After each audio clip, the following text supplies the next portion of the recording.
Então, pessoal, o Ender de Oliveira mais uma vez por aqui. Nós vamos falar nesse vídeo aqui sobre os custos, tá? Seguindo essa série aí de planejamento financeiro do seu delivery. E não dá pra gente falar de custos sem citar o iFood, né? O iFood hoje tem sido uma das principais fontes de captação de clientes para os deliveries. As pessoas hoje em dia não pedem mais vamos pedir um hambúrguer, vamos pedir uma pizza, vamos pedir um açaí. As pessoas já olham para a outra dentro de casa assim, falam assim, ô marido, vamos pedir um iFood? Meu filho, vamos pedir um iFood? Pega o seu telefone lá e vamos pedir um iFood. Depois elas decidem ali no celular o que elas vão pedir. Mas é fato, pessoal, que o iFood, e não dá para falar de custo sem falar do iFood, o iFood revolucionou o delivery, né? Devido à facilidade de usar a plataforma, o iFood, por exemplo, ele solucionou a logística de entrega para tantos estabelecimentos diferentes que não só a variedade de pratos aumentou, como também ampliou-se o quê? A quantidade de empreendedores de primeira viagem no aplicativo, né? Principalmente pós-pandemia, e muita gente viu no delivery uma válvula de escape, uma oportunidade de empreender por conta própria, né? Novato ou experiente, pouco importa, todo dono de negócio precisa ter uma regra em mente. Tudo. Que é o quê? Diminuir ao máximo os custos da sua operação. Mas, é claro, sem esquecer da qualidade do seu produto. Para poder fazer essa equação funcionar, as planilhas, se trabalhar com planilhas no Excel, por exemplo, são, sem sombra de dúvida nenhuma, um dos principais passos, né? Mas os especialistas, as pessoas que a gente conversa, e as pessoas que a gente conta também para poder ajudar a gente a tocar a nossa operação por aqui hoje, eles afirmam que a maneira de se relacionar e as posturas, enquanto empreendedor, influencia tanto no controle, nos cálculos, né? Dentre os exemplos que eles citam, para que vocês tenham uma ideia, a negociação com o fornecedor, e a otimização dos processos para agilizar a produção ajuda muito no que diz respeito a custos de uma operação, tá? E eu falei sobre planilhas com vocês aí. Claro que você não vai começar a sua operação já jogando dentro da sua operação tudo quanto é tipo de sistema que existe no mercado, né? Mesmo porque você pode ir inserindo esses sistemas conforme o seu negócio vai escalando, o seu negócio vai tomando uma outra proporção e conforme a necessidade de tudo você vai inserindo sistemas. Mas existem sistemas hoje que fazem todos esses cálculos aí, são um facilitador na vida de nós empreendedores do ramo aí, tá? Mas começa por baixo, começa aí utilizando as planilhazinhas, tem gente que faz cálculos até em caderno ainda. Você tem ideia. Mas o importante é começar fazendo o que tem que ser feito, começar fazendo as coisas de maneira mais assertiva possível, tá? Então é importantíssimo que você entenda o seu custo fixo. Toda operação tem um custo fixo.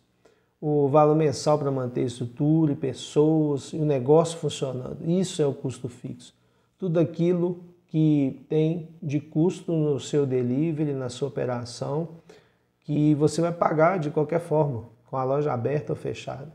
Dentre esses custos fixos estão, por exemplo, aluguel, luz, água, gás, a comissão de aplicativo, folha de pagamento. Na verdade, comissão não. A comissão a gente não inclui, a gente pode incluir aí, no caso, a mensalidade dos aplicativos, né? Então entra também impostos, compra de equipamento, conserto, material de limpeza, treinamento que você gasta aí, para fazer treinamento, embalagens, tá? Mas também o que? Ingredientes que sejam principais para a execução de vários pratos, como o óleo para fritura, né? O mesmo volume de óleo pode ser usado para preparar como um mesmo volume de óleo pode ser usado para preparar mais de uma porção de batata frita. Por exemplo, esse óleo não vai entrar no custo de mercadoria vendida, que é o CMV. Ele entra diretamente nos custos fixos, né, que é reutilizável em vários produtos, digamos assim. Esses custos serão os mesmos em meses com muito ou poucos pedidos. E seus valores devem estar contidos nos preços dos produtos. Cada produto que você vender já tem que estar ali contabilizado todos os seus custos fixos. Assim, conforme as vendas vão aumentando, né, aumenta também o quê? O valor em caixa. Então, quanto mais você vende, mais você dilui aquele custo fixo ali, né? E você consegue constituir com isso, né? Conforme você vai aumentando essa demanda de vendas aí e consegue diluir cada vez mais seu custo fixo, você vai fazendo aí o conhecido capital de giro, vai fazendo a juntada aí para o que a gente conhece na empresa como capital de giro, tá? Então, você entender um pouquinho sobre CMV, vou tentar ser bem simples, vou tentar passar para vocês de forma mais simplificada possível aqui. De uma maneira geral, o CMV, que também a gente fala custo de mercadoria vendida, é composto por 30% referente à embalagem, insumo, e 70% são os fixos. Diferentemente do óleo usado para fritura, um óleo usado para preparar uma massa, por exemplo, um molho, uma maionese, ele não entra nesse custo fixo. Ele entra já lá na ficha técnica, né, do prato e é calculado como insumo, para que compõe o custo de mercadoria vendida, e é o CMV. Então, assim, uma coisa é o CMV, outra coisa é o custo fixo, completamente diferente, são coisas completamente distintas, né? A diferença do óleo na composição de um prato para o que é utilizado, por exemplo, na fritura, é que o custo do primeiro aí, ele cresce na mesma proporção em que o preparo precisa ser feito, né? Um exemplo bastante simples para você entender. Você pode, por exemplo, fritar 2 porções de batata frita no mesmo óleo, 3, 4, mas você não pode preparar 2 porções de maionese com o mesmo volume de óleo, entendeu? Você trabalha, por exemplo, com esses molhos caseiros, molho especial da casa. É isso que a gente está tentando falar para você, tá? O mesmo óleo que você utiliza para fritar várias batatas, você não consegue fazer várias porções de molho especial da casa. Então, assim, por isso que uma coisa entra no custo fixo e a outra coisa entra no CMV, né? Que é lá que vai constituir, vai formar o CMV, que é a ficha técnica do produto. Então, é importantíssimo que você tenha, por mais simples que seja, um painel de controle. Você ter os custos na ponta do lápis, eu sugiro que você integre as informações de várias fontes em um caderno, digamos assim, um painel de controle, né? Para conseguir visualizar os dados e os indicadores de uma só vez, você terá como analisar esse cenário e tomar as decisões mais assertivas possíveis, tá? As fichas técnicas, por exemplo, o estoque, os pedidos no iFood, né?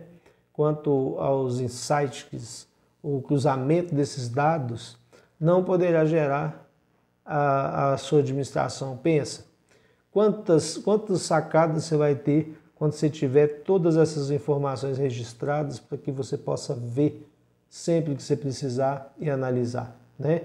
Converse mesmo aí com o contador sobre as possibilidades de ter um sistema logo que possível, né? Para que você possa ter esse acompanhamento mais de perto, mais próximo, né? E o monitoramento de tudo isso, tá? Negocie com o fornecedor, já que a gente está falando aí sobre custos, né? Negocie com o fornecedor, você aumenta muito a sua margem de lucro quando você consegue economizar nas compras dos insumos, sabe?